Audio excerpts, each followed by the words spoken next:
আপনি জুলাইকে ভালোবাসেন এটাকে প্রমাণ করতে হলে অনেকগুলো বিষয় দেখতে হবে। আপনি যত কথাই বলি না কেন, জুলাই আসছে বলে আজকে হাবিব ভাইয়েরা ক্ষমতায়, নাহলে 29 সালে নির্বাচন হতো। আবার জুলাইয়ের আন্দোলন যখন তুঙ্গে, তখন তাদের পক্ষ থেকে দায়িত্বশীল ব্যক্তিরা বলছে আমরা এর সাথে নাই।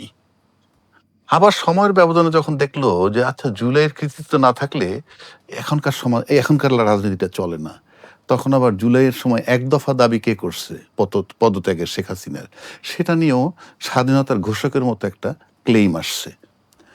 কেউ বলছে হাবিব ভাই, কেউ বলছে রাজ্জাকি, এই যে বিষয়গুলো। তার মানে জুলাই একটা গুরুত্বপূর্ণ ইস্যু, কিন্তু ইনফ্যাক্ট আপনি কোনো অনার করছেন না, কারণ আপনি তাকে ভালোই বাসবেন। যদি ভালোই বাসেন তাহলে তো আপনার জুলাই সনদ বাস্তবায়নের ব্যাপারে একটা স্টেপ নেওয়া উচিত ছিল, এক। দুই, যদি তা নাও করেন, এটা আপনাদের এখতিয়ার, 2/3 মেজরিটি যখন পাইছেন আপনি, তাহলে আপনি একটা সংস্কার কথা দিয়ে আসছেন, আপনার দলীয় ম্যানিফেস্টো সংস্কার ছিল, কিন্তু এখন আসছেন আপনি সংশোধনে। তার মানে আপনি যে প্রতিশ্রুতি দিয়ে আসছেন সেটাকে ভঙ্গ করতেছেন, এক। দুই, তারপরে সেই সংশোধনে আপনি যাচ্ছেন না। কেন যাচ্ছেন না? 70 অনুচ্ছেদ এখনো বহাল আছে। সেই 70 অনুচ্ছেদ থাকা অবস্থা আপনি রাষ্ট্রপতি নির্বাচন করতেছেন। এই 70 অনুচ্ছেদ এমন একটা অনুচ্ছেদ যেটা ব্যক্তির বিবেককে অকার্যকর করে, নাম্বার ওয়ান। আমার বিবেক বলছে যে আমি মজলিসকে ভোটটা দিব, কিন্তু এই 70 অনুচ্ছেদ আমাকে বাধা দিচ্ছে। কেন বাধা দিচ্ছে?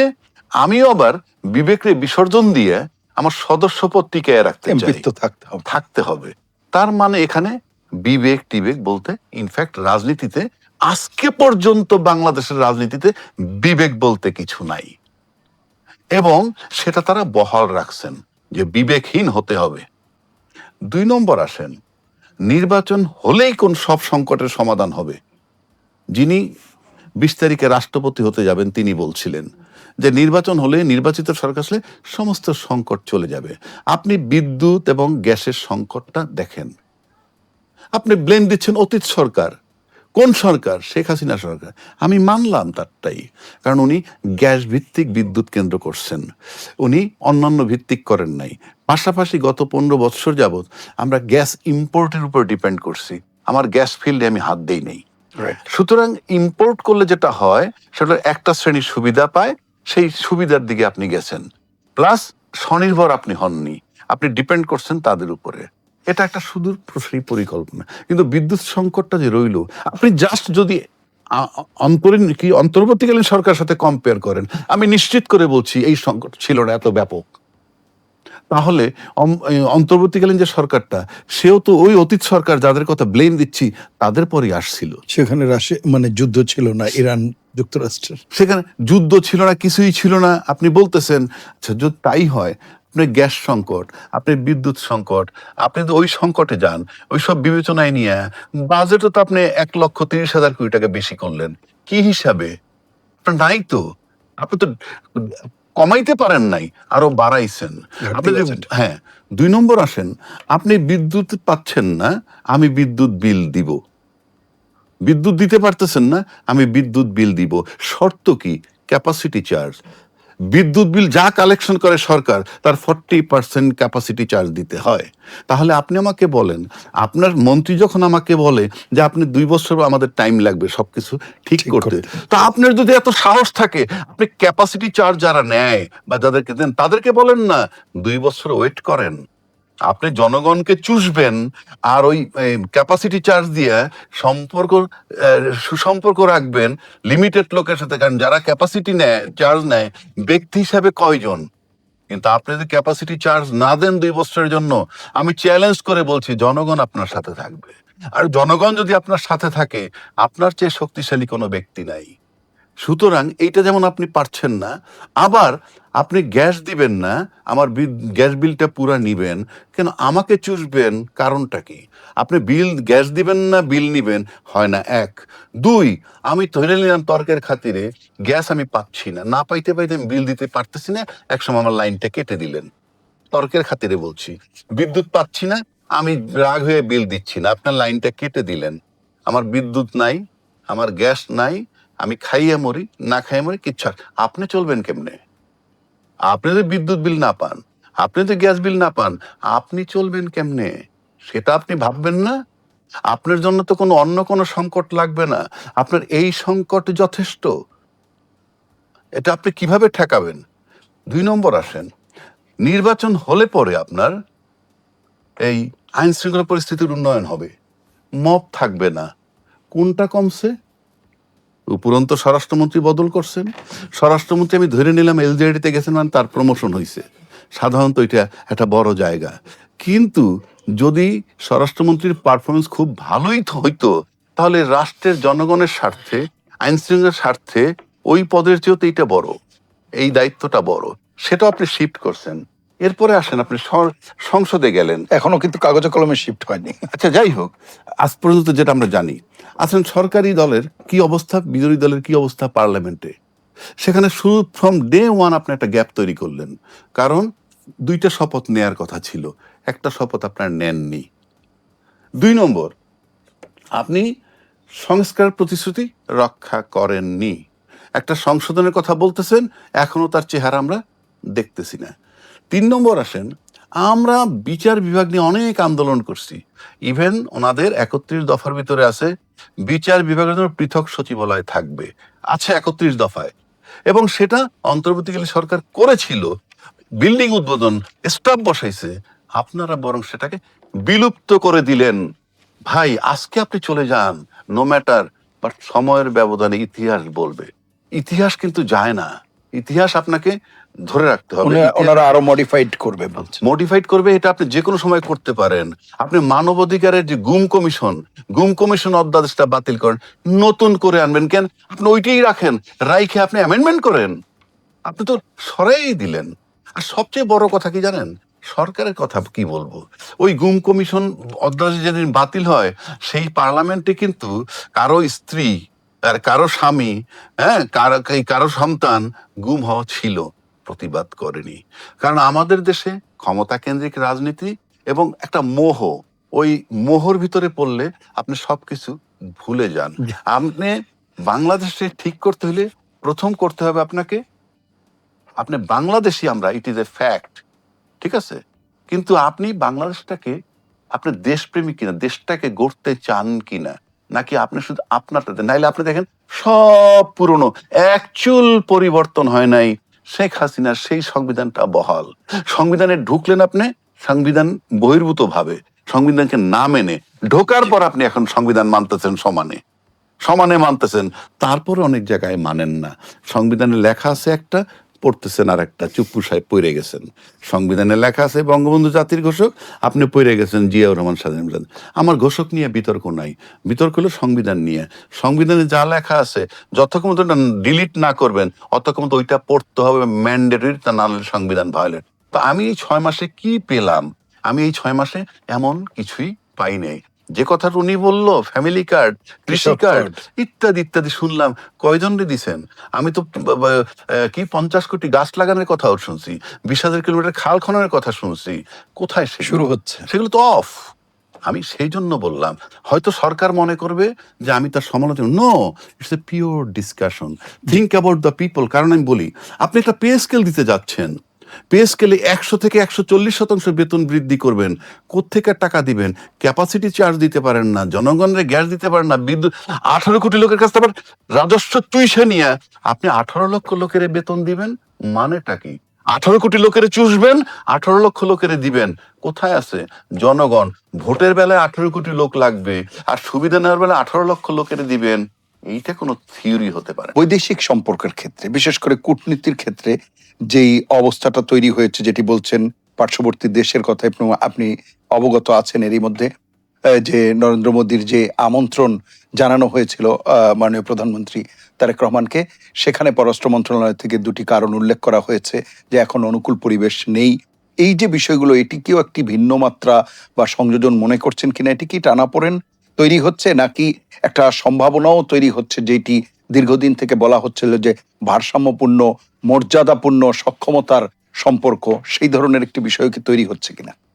আসলে হাবিবের কি জবাব দিতে চাইলাম, ওখানে আর গেলাম না। আপনি যে বিষয়টা আনছেন সেটাই বলি।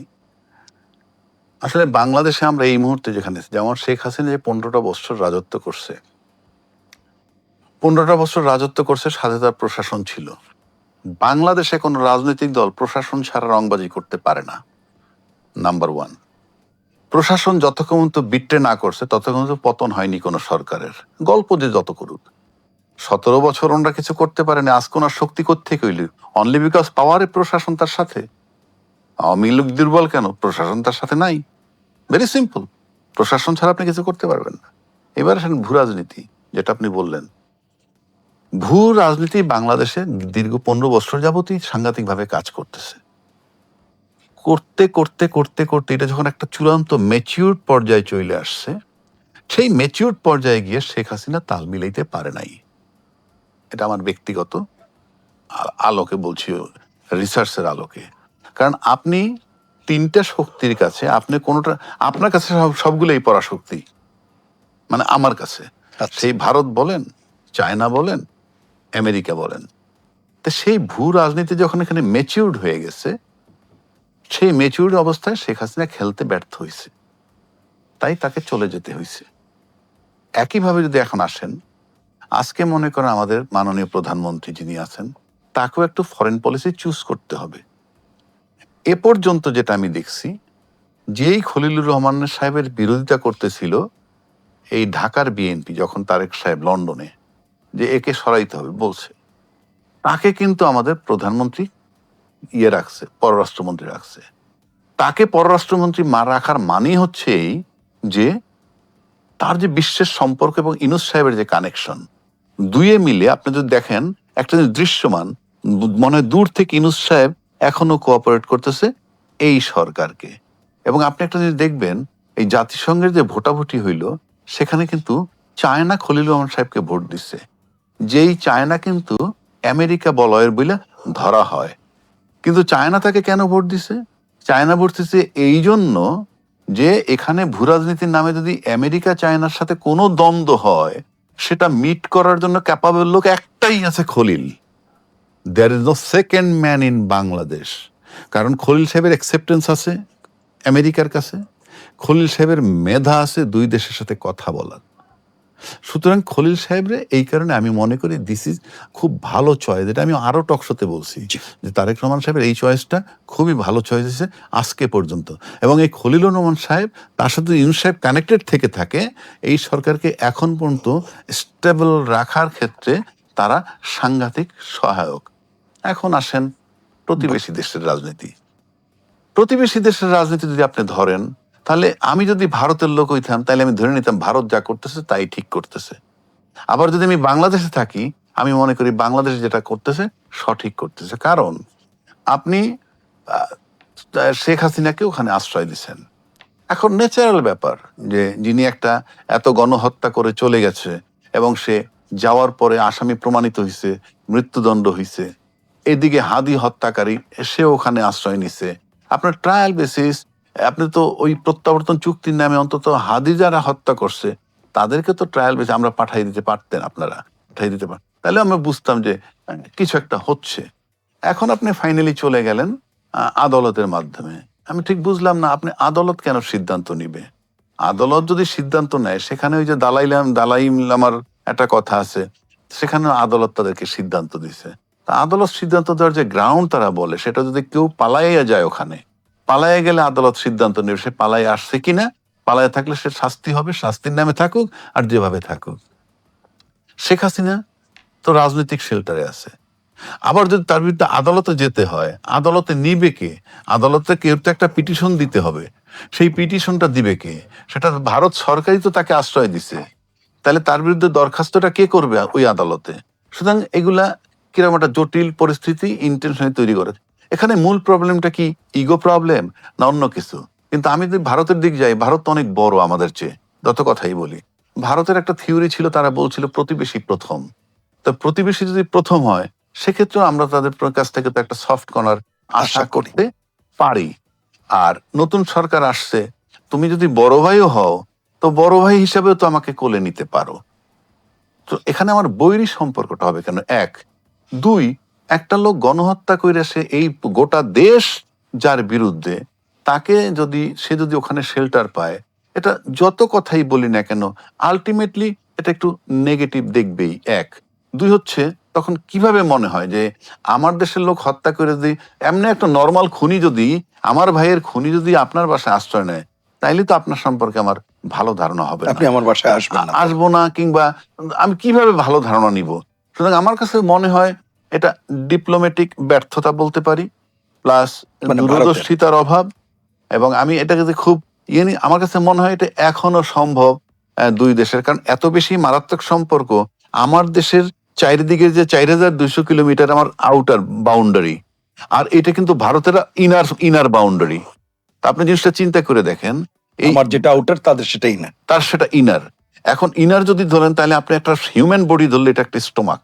তো স্টোমাক যদি পয়জনাস হয়, বাংলাদেশ ভিতরটা যদি পয়জনাস হয়, এটা সবার আগে তো এফেক্ট করবে আপনাকে। আবার আপনার যে অবস্থা, এই বর্ডারে যদি আপনি প্রবলেম করেন, তাহলে আমিও ক্ষতিগ্রস্ত হব। আমরা এই দিকটায় কেন যাব? আমরা মনে করি এটা আলোচনার দরজাটা ওপেন করা দরকার। সেক্ষেত্রে রাষ্ট্রীয় লেভেলে আমার কাছে তো মনে হয় হাসিনা এখন কোনো বড় ইস্যু নয়। আপনি হাসিনা যদি দেশে আসুক, ট্রায়াল ফেস করুক, নো প্রবলেম। কিন্তু আমার দুই দেশের যে মধ্যকার যে সম্পর্ক, সেটা